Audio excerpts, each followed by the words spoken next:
Wakati mamia wa Tanzania na wanaharakati nchini wakisubiri kauli ya mahakama kuhusu kesi ya Tundu Antipas Lissu, mahakama imeamuru tarehe 19 Mei mwenyekiti wa Chadema Tundu Antipas Lissu apelekwe mahakamani kwa ajili ya kesi yake.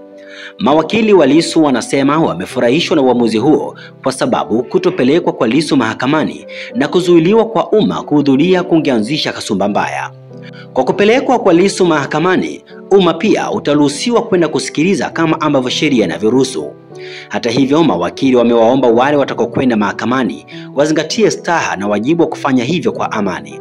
Kuhusu namna anavyotendewa gerezani, kunyimwa kuwaona mawakili wake mara kwa mara na kufanya nao mazungumzo kwa faragha, mahakama imesema haina mamlaka ya kuamuru gereza lijiendeshaje. Endelea kutufuatilia kupitia mitandao yetu mbalimbali ya kijamii, StanTV_TZ. Msomaji wako ni mimi Ikram Hussein.